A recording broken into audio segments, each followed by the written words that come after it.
Hello guys, আপনারা কেমন আছেন? এই যে দেখুন আপনাদের মাঝে কী নিয়ে আসছে।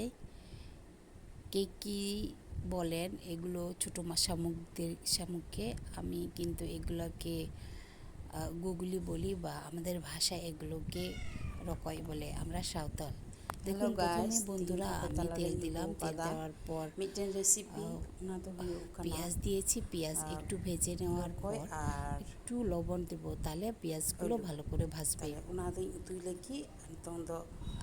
কে কে এই জিনিসগুলো খান তারা কমেন্টে জানাবেন, যারা খান না তারা স্কিপ করে যাবেন, কারণ উল্টাপাল্টা দয়া করে কেউ কমেন্ট করবেন না। তারপর দেখেন বন্ধুরা, পর্যায়ক্রমে আমি বিভিন্ন মশলা দিব, কিন্তু আপনারা আপনাদের মতন মশলা দিবেন।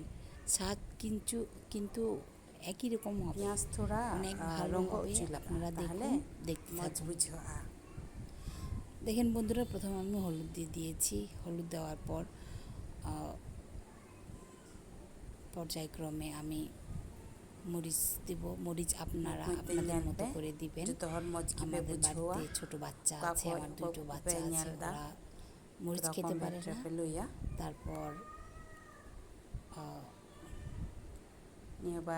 আসলে এটার মধ্যে আমি কিন্তু তেজপাতাও দিয়েছি, এটা স্কিপ করে গেছে, আসলে ভিডিও ধারণ করতে পারিনি। আর আমি এই ভিডিওগুলো করছি মূলত আমার ভাঙা ফোন দিয়ে, ফোনটা বেশি চলে না, কিন্তু আপনাদের কাছে কিছু কিছু ডিশ তুলে ধরার জন্য আমি ভিডিওগুলো করছি, ক্ষমার দৃষ্টিতে দেখবেন।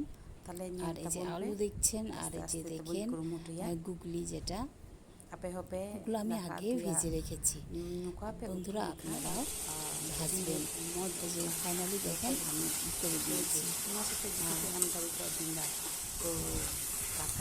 মশলার মধ্যে দিয়ে দিয়েছি গুগলি আর আলু। আমরা সাঁওতালি, আমরা এই গুগলিটাকে বলি রকয়। কে কী বলেন কমেন্টে জানাবেন বন্ধুরা। এটি দেখেন কেমন দেখতে হয়েছে। আপনারা অবশ্যই চেষ্টা করবেন বন্ধুরা। আসলে আমার এটা ফার্স্ট ব্লগ, জানি না কেমন হবে, তবে আমি চেষ্টা করেছি আপনাদের মাঝে এরকম ভালো লুক তুলে ধরার জন্য। আপনারা সবাই আমাকে আমার পাশে থাকবেন, যেন আমি ভালো কিছু আপনাদের মাঝে তুলে ধরতে পারি।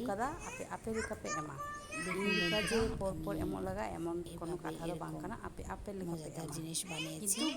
আর দয়া করে কমেন্ট করতে ভুলবেন না, লাইক আর সাবস্ক্রাইব অবশ্যই করবেন।